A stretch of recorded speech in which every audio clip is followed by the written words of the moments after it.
Welcome to Dance Moms Junkies. I'm Kenzie. And I'm Peyton. And we're Dance Moms Junkies. Well, maybe just a little. Get up, get on the floor. My world is with my girls. Living on the dance floor. Welcome back to Dance Moms Junkies. I'm Kenzie. And I'm Peyton. And we're Dance Moms Junkies. Well, maybe just a little bit. Teensy weensy. Welcome back, guys. It is season 1, episode 10, entitled Cathy Brings It On. But also, does she? Not really. Not really. It's debatable. Yeah. All right. So we find out they're in LA at this point. What? Yes. They are rehearsing in the studios that Britney and Lady Gaga are rehearsing. So they're in good company. But also, Abby has a whistle during this moment. I don't think she's had a whistle since this moment. That's a lot. Yeah, she did have a whistle in the episode that they shoot her music video, like down Hollywood Boulevard. She has a whistle. Oh, you're right. Like okay. stopping traffic. But I feel like Abby with the whistle is like a traffic control officer, and she's like this way. A little bit that more way. psycho, though. You know? Yeah. It was just scary, terrifying, the whole situation. Not great. They're headed to iHollywood in Los Angeles, California. We learn that iHollywood is a smaller competition because it draws from a really select group of people that really want to work professionally in the industry. So the competition is small, but very fierce. Guys, if you knew what I have to go through Shut up. to You make act this like podcast with this twat You of a act like human. you are the sun, the moon, and the stars. Get the fuck out of here. Ma'am. Get out. Ma'am. Get out. Ma'am, besides showing up today, what have you done for this podcast? I came up with the idea, so, like, the rest is on you. It was my idea, so you can put all the rest of the work in. That is... Guys, if you ever wanted to study the interactions between two sisters, one's an older child, the other one's a middle child, I mean textbook. We are a textbook definition of you don't give a fuck and I do all the work. Oh, I have been yeah. carrying you on my back for 27 Since day years. one, okay? 27 years have I been holding down this shit. Holding it down. Well, that's your job. My back hurts a little. You gotta help. So we find out that Melissa is not here this week because she has chosen to be with her boyfriend and not her children. Lord have mercy. Melissa's not here at iHollywood. She's spending time with her boyfriend. All of those things that go into motherhood, those are the things that Melissa trusts me with her children. That didn't age well. No. 10 years later and they don't speak. It's, like, cringy to hear that, honestly. Yeah. It's a little cringy. And then... So the two of you are going to be with me this week, and you may get to do things that everybody else doesn't get to do. Wait. How is that different than any other week? They're always given extra opportunities. Why is this week any different? I don't get it. I would assume they're probably going to go to more ice cream shops. I mean, this I week. would love to do that, honestly. But with Abby? Well, no, just go to more ice cream shops every week. I mean, yes, but also I think the caveat here is you'd have to do it with Abby. Melissa not being here is weird. I mean, we're in Hollywood. She should be here with Maddie. And I agree. I find that, like, super strange. You're in Hollywood for, like, the first time As a group. as a group, and, like, there's so many things that you could do, and you choose to be with your boyfriend? Their whole relationship is just very confusing to me. Is she still married to this man? Yeah, they're still married, which is great. We love to see it. I just wish there was a parent involved. You know what I'm saying? Yes. Looking around the room, not an adult to be found. So, and then we get to the pyramid. I'll just go down the pyramid really quickly. Maddie's at the top. Chloe and Nia are on the middle. Mackenzie, Brooke, and Paige are on the bottom. Obviously, Vivi is no longer on the pyramid. Thank God she doesn't have that ugly slash on her face. Yeah, because she's no longer on the team. So we find out that Paige and Brooke are at the bottom and they won't be doing solos that are filmed because they actually do solos. They just are not shown on the episode. I have made it perfectly clear. If Kelly wants her kids to do independently choreographed solos, she's not a part of the group number. So if Kelly wants to go ahead and enter Paige as an independent soloist, then Paige is out of the group number. We're here in Hollywood, and this is an important competition. And Abby thinks that it's okay for Paige not to have a solo. I mean, it's just ridiculous. Paige is in Hollywood Hollywood. She needs a solo. She needs to be seen. So she is hell-bent on hiring a choreographer to give Paige a solo. Okay, so I have a lot of feelings about this. Okay. I agree with Kelly that her kids should be seen while they're in Hollywood. Sure. Yeah. Do I agree she went about this whole situation that's about to play out in the right way? Not so much. Sorry, agree. Kel. I don't agree with it. Yeah. I think you put your kid in a really bad situation. Yeah, absolutely. I 100% agree with that. We find out that Maddie's on top of the pyramid because they need to get back to winning, and Maddie is the glue that holds this team together. Okay, I don't really think that that is the truth. But also, that is an exorbitant amount of pressure to put on an 8-year-old. And if we're going back to the rules of pyramid, what did Maddie do last week in Sinful? I don't know what she did in that dance, the dance that got 7th overall, that warranted her being on top of the pyramid. Well, I mean, obviously she just was Maddie, so I guess breathing was enough. it's kind of like how it is for you being my sister, you know? Like, I'm just that good. That comparison makes no sense. Literally makes no sense. Yeah, it does. No, it doesn't. It makes no sense. She's lost it, guys. We're going to have to get back to you all because she's done lost it. Does everybody understand how big of an opportunity this is? Those judges at iHollywood are going to be people that are in a capacity to hire you. They are the people that choreograph for television and for film. So it's very important that you step on stage like pros. I think this is a very valid point, especially when you're on the West Coast. For such a big industry, the entertainment industry is a really small industry, meaning that everyone is connected and everyone knows everyone. So it is always a good idea, no matter where you are, honestly, to always put your best foot forward when you're in an audition or a competition or some open call or whatever it is. You do really never know when you're going to see these people again, and they may have the ability to hire you in a couple years, and if you didn't make a good impression, they may think twice about hiring you. Y'all, this group dance is one of my faves, my pumps. I think it's a cute dance. I don't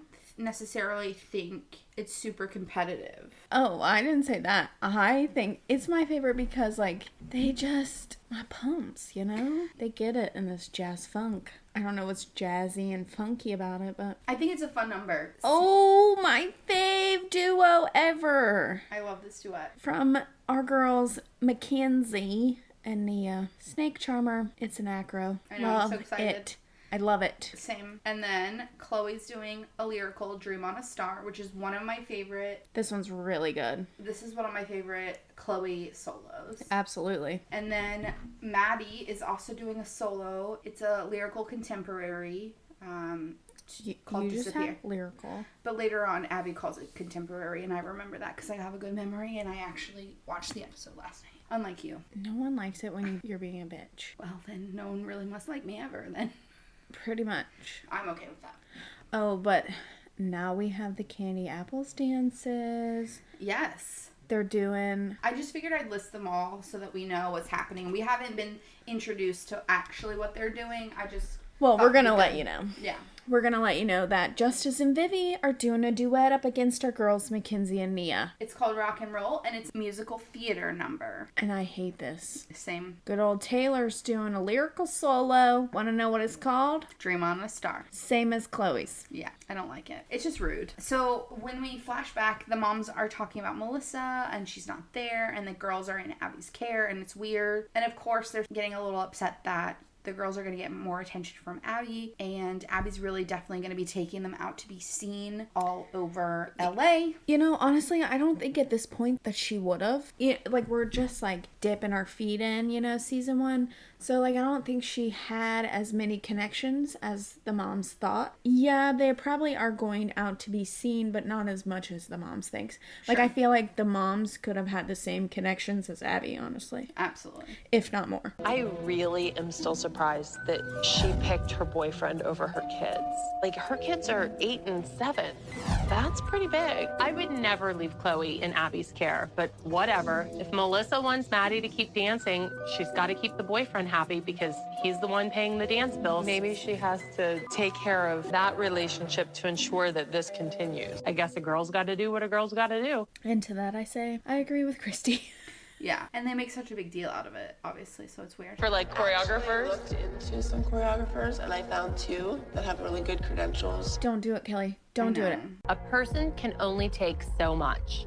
And I think Kelly hit her breaking point. And you know what? Good for Kelly. She's got more courage than I do, because I don't know if I would have the nerve to do that. This is Kelly at her breaking point. Then why does she stay for 4 years? Well, you know, that's what I ask myself. I'm asking you now, Kelly. Why? Why did you do it? So, In order to get the kids revved up about the number and excited, and in order for them to feel what I wanted them to feel, we brought a special guest in. Yes. so here comes Shangela, aka Laquifa. So Shangela is the drag queen that does the Laquifa number, and the girls and the moms loved it. She comes in, she does a death drop, and Abby wanted Nia and Holly to see Laquifa perform so that Nia could embrace her ethnicity. Okay, so my problem is, does Abby think that just because the drag queen is black that they're the same, or is Abby confused and think that Nia's ethnicity is a drag queen?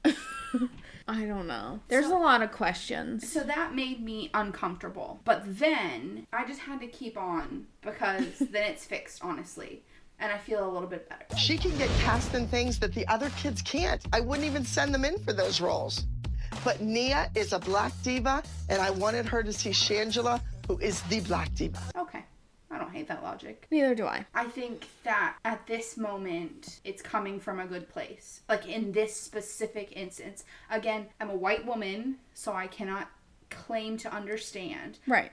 But I think in this moment, Abby is trying to give Nia some representation and show her someone who is out there living their truth, fabulous, working the stage. She's such a performer. People go crazy when Shangela performs, and they have for years. Mm-hmm. So I definitely think that this is a really good thing that Abby does. I think it's really important for like Nia's like story as we watch, because you see Nia like in this moment get so excited to like watch Shangela, and then you kind of just see her like kind of blossom after this. Like For this, sure.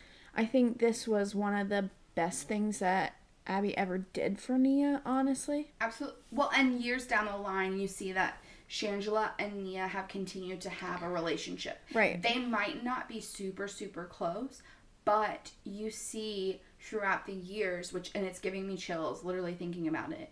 Shangela has been someone who Nia has looked up to and looked to as a black performer who's out there killing it, so good at her craft. And Nia can see that as inspiration, and it's nice to see someone who's a representation.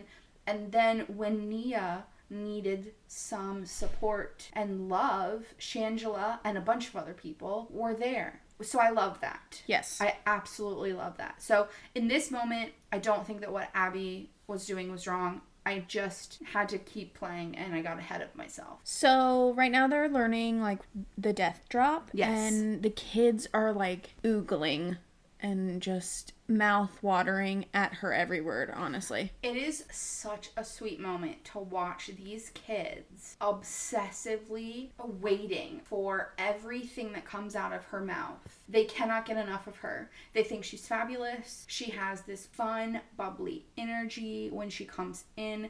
Everyone stops. You cannot be doing anything else. Everyone's in awe of her. Right. And it is so fun, not just for Nia, but for all of the girls to see someone who has that much fun when they're performing, who clearly loves what they do and the community that they've built, and just, it's amazing. This is an amazing scene, and it honestly gives me chills. At least Shangela's not wearing an afro.